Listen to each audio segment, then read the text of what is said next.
O desejado de todas as nações. Capítulo 15. Nas bodas. Jesus não começou seu ministério por alguma grande obra perante o Sinédrio em Jerusalém. Numa reunião familiar, em pequenina vila Galileia, foi manifestado seu poder para aumentar a alegria das bodas. Assim mostrou sua simpatia para com os homens e desejo de lhes proporcionar felicidade. Tentado no deserto, bebera ele próprio o cálice da aflição. Dali saíra para oferecer aos homens uma taça de graças celestiais, mediante sua bênção que santificaria as relações da vida humana. Do Jordão, voltara Jesus a Galiléia. Devia haver um casamento em Caná, pequena vila não distante de Nazaré. Os noivos eram parentes de José e Maria, e sabedor dessa reunião de família, Jesus se dirigiu a Caná, sendo com os discípulos convidado para a festa. Aí se encontrou novamente com sua mãe, de quem estivera separado por algum tempo.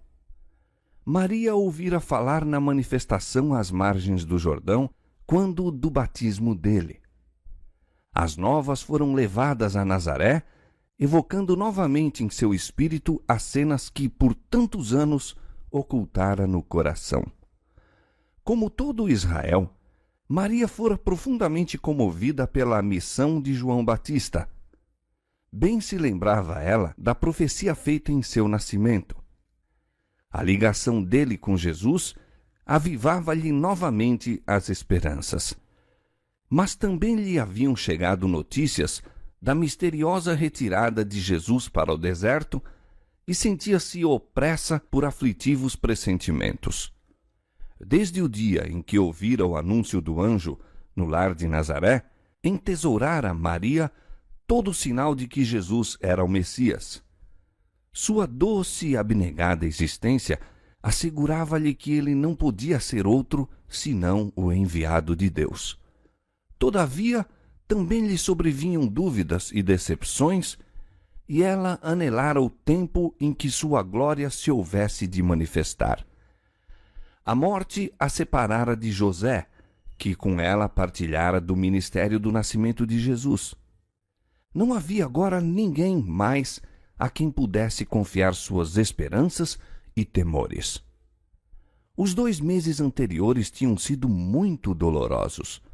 Fora separada de Jesus, em cuja simpatia encontrava conforto. Ponderava as palavras de Simeão: uma espada traspassará também a tua própria alma. Lucas 2:35. Recordava os 3 dias de angústia quando julgava Jesus para sempre perdido para ela, e era com ansiedade de coração que lhe aguardava o regresso. Por ocasião das bodas, encontrou-o o mesmo filho terno e serviçal. No entanto, não era o mesmo. Seu semblante mudara. Apresentava os vestígios da luta no deserto e uma nova expressão de dignidade e poder testificava de sua celestial missão. Achava-se com ele um grupo de homens moços cujos olhos o seguiam com reverência e que lhe chamavam mestre. Esses companheiros contaram a Maria o que tinham visto e ouvido por ocasião do batismo e em outras partes, e concluíram declarando: havemos achado aquele de quem Moisés escreveu na lei e os profetas. João 1:45. Ao reunirem-se os convidados, muitos pareciam preocupados com algum assunto de interesse absorvente. Uma contida excitação dominava a assistência. Pequenos grupos conversavam entre si em tom vivo, mas dominado, lançando olhares indagadores para o filho de Maria. Ao ouvir o testemunho dos discípulos quanto a Jesus, alegrara-se com a certeza de não haverem sido vãs suas tão longamente acariciadas esperanças. Entretanto, teria ela sido mais que humana não se lhe houvesse misturado a essa santa alegria um traço do natural orgulho de mãe amorosa. Ao ver os muitos olhares voltados para Jesus, anelava que ele demonstrasse aos assistentes ser realmente o honrado de Deus. Esperava que houvesse oportunidade de ele operar um milagre diante deles.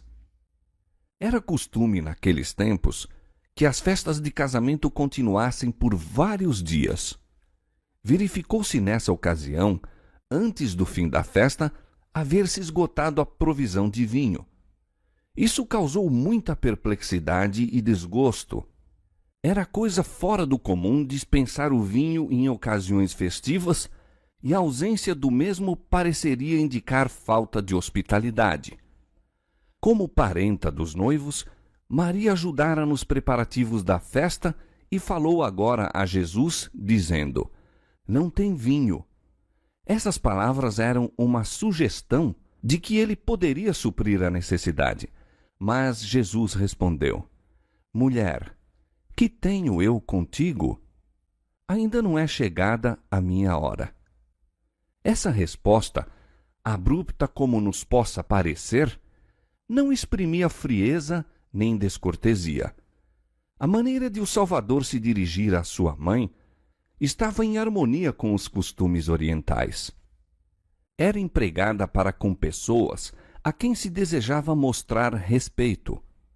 Todo o ato da vida terrestre de Cristo estava em harmonia com o preceito dado por Ele próprio: "Honra a teu pai e a tua mãe." Êxodo 20, 12. Na cruz, em seu derradeiro ato de ternura para com sua mãe, Jesus dirigiu-se a ela da mesma maneira ao confiá-la ao cuidado do mais amado discípulo. Tanto na festa nupcial como ao pé da cruz, o amor expresso no tom, no olhar e na maneira era o intérprete de suas palavras. Em sua visita ao templo, na infância, ao desvendar-se diante dele o mistério de sua obra, Cristo dissera a Maria: "Não sabeis que me convém tratar dos negócios de meu Pai?" Lucas 2, 49. Essas palavras ferem a nota tônica de toda a sua vida e ministério.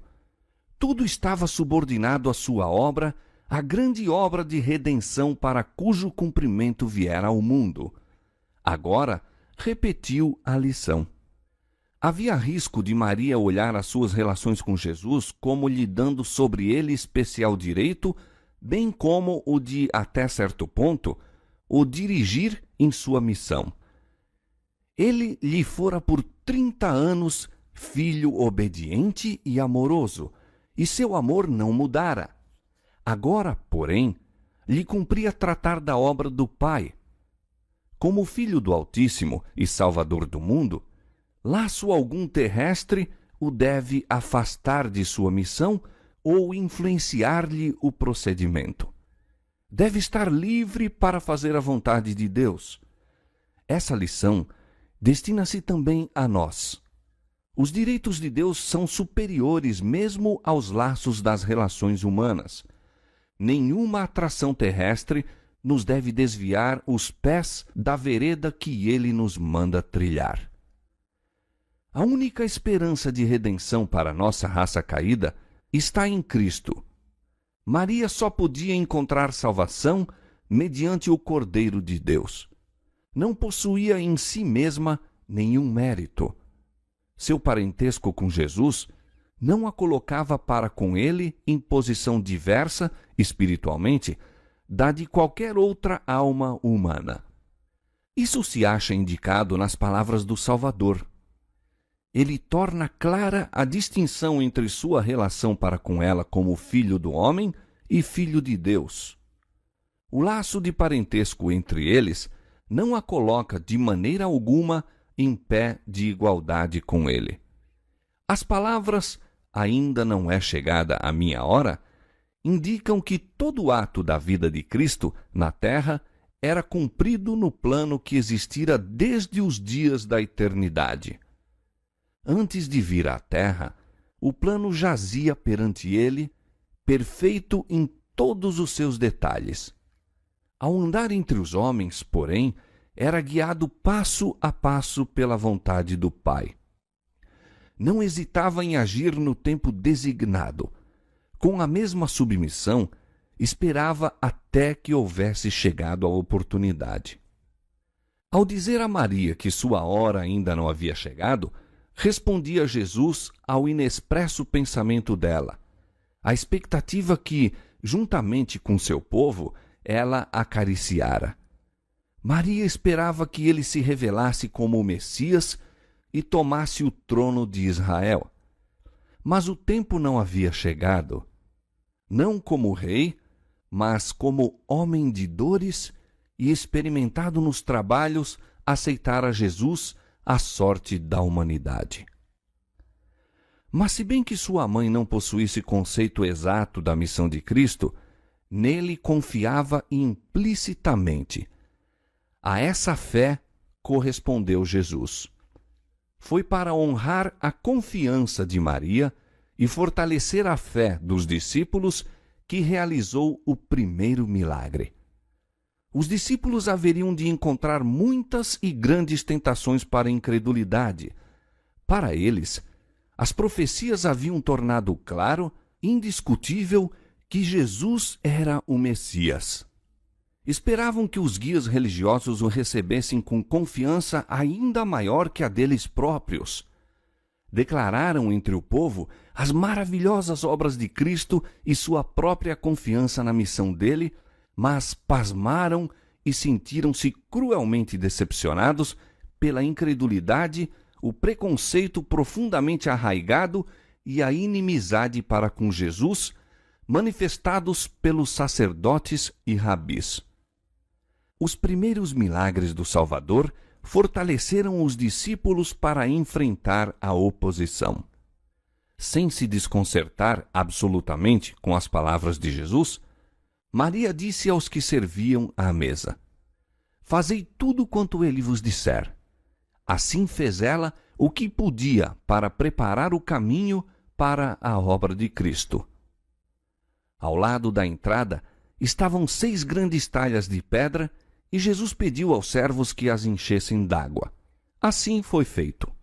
Então, como o vinho era necessário para uso imediato, disse: "Tirai agora e levai ao mestre-sala." Em lugar da água com que haviam sido cheias as talhas, saiu vinho dali. Nem o mestre-sala, nem os convidados, em geral, tinham percebido que a provisão de vinho se acabara. Provando o que os servos levaram, o mestre-sala achou-o superior a qualquer vinho que já tivesse provado e muito diverso do que fora servido ao princípio da festa.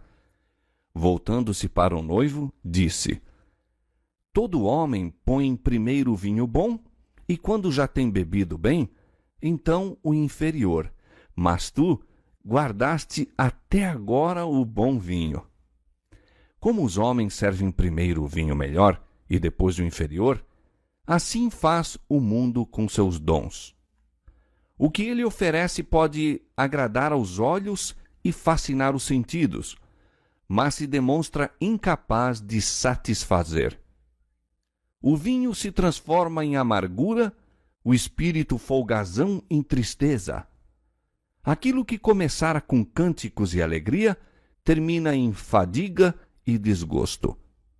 Os dons de Cristo, porém, são sempre novos e sãos. A festa que provê para a alma não deixa nunca de proporcionar satisfação e alegria. Cada nova dádiva acrescenta a capacidade do que a recebe para apreciar e fruir as bênçãos do Senhor. Ele dá por graça. Não pode haver falta na provisão. Se permaneceis nele, o fato de receberdes hoje um único dom garante a recepção amanhã de um mais precioso ainda. As palavras de Cristo a Natanael exprimem a lei do trato de Deus com os filhos da fé. Com cada nova revelação de seu amor, declara ele ao coração que a recebe: "Crês?" coisas maiores do que estas verás. João capítulo 1, verso 50. O dom de Cristo à festa nupcial era um símbolo. A água representa o batismo em sua morte, o vinho, o derramamento de seu sangue pelos pecados do mundo. A água para encher as talhas foi levada por mãos humanas, mas unicamente a palavra de Cristo podia comunicar-lhe a virtude doadora de vida. O mesmo quanto aos ritos que indicam a morte do Salvador. Unicamente pelo poder de Cristo, operando pela fé, é que tem eficácia para nutrir a alma. A palavra de Cristo forneceu ampla provisão para a festa. Da mesma maneira abundante é a provisão de sua graça para apagar as iniquidades dos homens e renovar e suster a alma.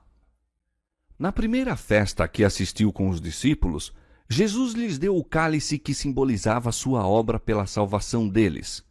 Na última ceia, tornou a dá-lo na instituição do sagrado rito pelo qual sua morte deve ser anunciada até que venha. 1 Coríntios 11, 26. E a tristeza dos discípulos ao separar-se de seu Senhor foi confortada com a promessa da reunião, pois ele disse: Desde agora não beberei deste fruto da vide até aquele dia em que o beba de novo convosco no reino de meu Pai. Mateus 26, 29.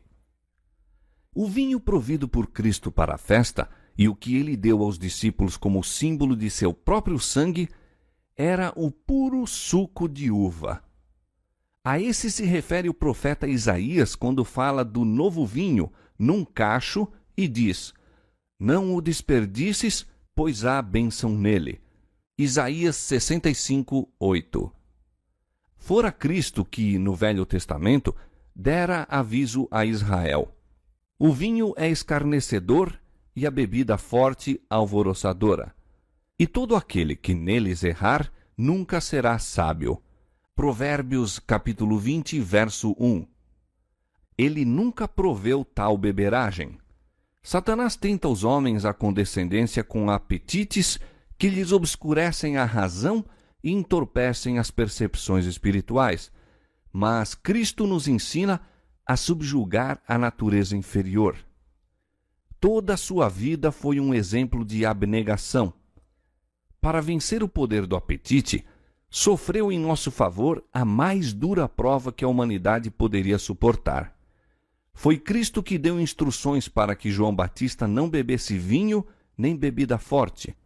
Fora ele que dera a mesma prescrição à mulher de Manoá.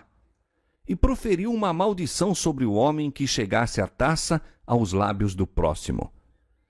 Cristo não contradiz seus próprios ensinos. O vinho não fermentado que proveu para os convidados das bodas era uma bebida sã e refrigerante. Seu efeito havia de pôr o gosto em harmonia com um apetite são.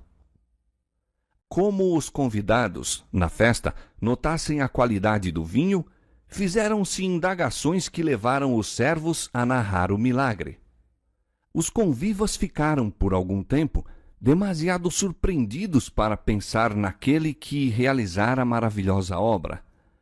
Quando, afinal, o procuraram, verificou-se que se retirara tão quieto que nem os próprios discípulos haviam percebido. A atenção dos presentes voltou-se, então, para os discípulos. Tiveram pela primeira vez a oportunidade de reconhecer-lhes a fé em Jesus. Contaram eles o que tinham visto e ouvido no Jordão, e acendeu-se em muitos corações a esperança de haver Deus despertado um libertador para seu povo. As novas do milagre espalharam-se por toda aquela região e foram levadas a Jerusalém.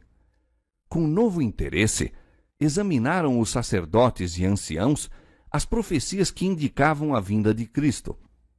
Havia ansioso desejo de saber a missão desse novo mestre que, de maneira tão despretensiosa, aparecia entre o povo. O ministério de Cristo contrastava com o dos anciãos judeus. O cuidado deles quanto à tradição e ao formalismo destruíra toda a verdadeira liberdade de pensamento e ação. Viviam em contínuo medo de contaminação. Para evitar contato com o mundo, mantinham-se separados não só dos gentios, mas da maior parte de seu próprio povo, não procurando beneficiá-lo nem granjear-lhe a amizade. Por considerar sempre essas coisas, haviam impedido o desenvolvimento do próprio espírito e estreitado a esfera de sua existência. Seu exemplo animava o egoísmo e a intolerância em todas as classes do povo. Jesus começou sua obra de reforma pondo-se em íntima simpatia com a humanidade. Ao passo que mostrava a maior reverência para com a lei de Deus, censurava a pretensa piedade dos fariseus e tentava libertar o povo dos regulamentos absurdos que o acorrentavam. Procurava derribar as barreiras que separavam as diversas classes sociais, a fim de unir os homens como filhos de uma só família. Sua presença nas bodas visava um passo na efetuação desse desígnio. Deus dera a João Batista instruções para habitar no deserto, a fim de escudá-lo contra a influência dos sacerdotes e rabis e prepará-lo para uma missão especial. A austeridade e isolamento de sua vida, porém, não eram um exemplo para o povo. O próprio João não ordenara a seus ouvintes que abandonassem seus anteriores deveres. Pediu-lhes que dessem demonstração de arrependimento pela fidelidade a Deus no lugar em que ele os chamara. Jesus reprovava a condescendência própria em todas as suas formas, todavia era de natureza sociável. Aceitava a hospitalidade de todas as classes, visitando a casa de ricos e pobres, instruídos e ignorantes, procurando elevar-lhes os pensamentos das coisas comuns da vida para as espirituais e eternas. Não consentia com o desperdício e nem uma sombra de mundana leviandade lhe manchou a conduta. Todavia, achava prazer em cenas de inocente felicidade e sancionava com sua presença as reuniões sociais. Um casamento judaico era ocasião impressionante e sua alegria não desagradava o Filho do Homem. Assistindo a essa festa, honrou Jesus o casamento como instituição divina. Tanto no Velho como no Novo Testamento, as relações conjugais são empregadas para representar a eterna e sagrada união que existe entre Cristo e seu povo. Ao Espírito de Jesus, a alegria das bodas apontava ao regozijo daquele dia em que levará sua esposa para o lar do Pai e os remidos juntamente com o Redentor se assentarão para a ceia das bodas do Cordeiro. Diz ele: como o noivo se alegra da noiva, assim se alegrará de ti o teu Deus. Nunca mais te chamarão desamparada, mas chamar-te-ão, o meu prazer está nela. Isaías capítulo 62, versos 5 e 4. Porque o Senhor se agrada de ti. Ele se deleitará em ti com alegria. Calar-se-á por seu amor, regozijar-se-á em ti com júbilo. Sofonias capítulo 3, verso 17. Ao ser concedida ao apóstolo João uma visão das coisas celestiais, escreveu ele: E ouvi como que a voz de uma grande multidão, e como que a voz de muitas águas, e como que a voz de grandes trovões, que dizia: Aleluia! Pois já o Senhor Deus Todo-Poderoso reina. Regozijemo-nos e alegremo-nos, e demos-lhe glória, porque vindas são as bodas do Cordeiro, e já a sua esposa se aprontou. Bem-aventurados aqueles que são chamados à ceia das bodas do Cordeiro. Apocalipse capítulo 19, versos 6, 7 e 9. Jesus via em cada alma alguém a quem devia ser feito o chamado para seu reino. Aproximava-se do coração do povo, misturando-se com ele como alguém que lhe desejava o bem-estar. Procuravam-o nas ruas públicas, nas casas particulares, nos barcos, na sinagoga, às margens do lago e nas festas nupciais. Ia-lhe ao encontro em suas ocupações diárias e manifestava interesse em seus negócios seculares. Levava suas instruções às famílias, pondo-as assim no próprio lar, sob a influência de sua divina presença. A poderosa simpatia pessoal que dele emanava conquistava os corações. Retirava-se muitas vezes para as montanhas a fim de orar a sós, mas isso era um preparo para seu labor entre os homens na vida ativa. Desses períodos, volvia para aliviar o enfermo, instruir o ignorante e quebrar as cadeias aos cativos de Satanás. Era pelo contato pessoal e a associação que Jesus preparava os discípulos. Ensinava-os, às vezes, sentado entre eles na encosta da montanha, outras às margens do lago, ou caminhando em sua companhia, revelava-lhes os mistérios do reino de Deus. Não sermoneava como fazem os homens hoje em dia. Sempre que os corações se achassem abertos para receber a divina mensagem, desdobrava as verdades do caminho da salvação.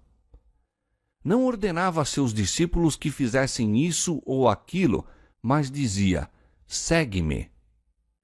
Nas jornadas através de campos e cidades, levava-os consigo para que vissem como ensinava o povo. Vinculava-lhes os interesses aos seus próprios e eles se lhe uniam na obra. O exemplo de Cristo, de ligar seus interesses da humanidade, deve ser seguido por todos quantos pregam sua palavra e todos quantos receberam o evangelho de sua graça. Não devemos renunciar à comunhão social. Não nos devemos retirar dos outros. A fim de atingir todas as classes, precisamos ir ter com elas. Raramente nos virão procurar de modo próprio. Não somente do púlpito é tocado o coração dos homens pela verdade divina. Outro campo de labor existe, mais humilde talvez, mas igualmente prometedor. Encontra-se no lar do humilde e na mansão do grande, na mesa hospitaleira e em reuniões de inocente entretenimento. Como discípulos de Cristo, não nos misturemos com o mundo por mero gosto do prazer, para unir-nos a eles na tolice. Tais associações só podem trazer prejuízo. Nunca devemos sancionar o pecado por nossas palavras ou ações, nosso silêncio ou nossa presença. Aonde quer que formos, devemos levar conosco Jesus e revelar a outros que precioso é nosso Salvador. Os que buscam esconder sua religião, porém, ocultando-a dentro de muros de pedra, perdem valiosas oportunidades de fazer bem. Por meio das relações sociais, o cristianismo se põe em contato com o mundo. Todo o que recebeu divina iluminação deve lançar luz sobre o caminho dos que não conhecem a luz da vida. Todos nós devemos tornar testemunhas de Jesus.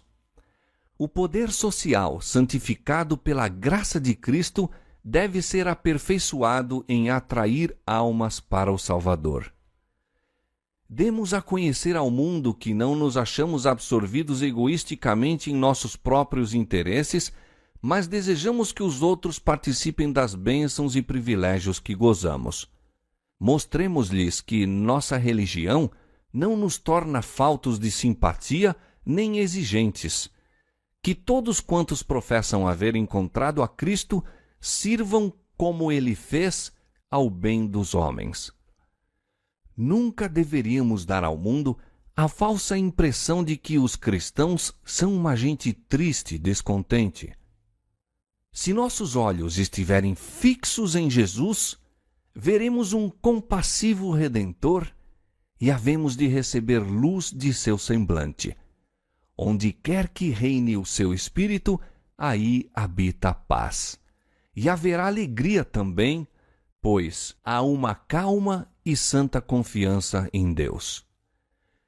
Cristo se compraz em seus seguidores quando mostram que, embora humanos, compartilham da natureza divina.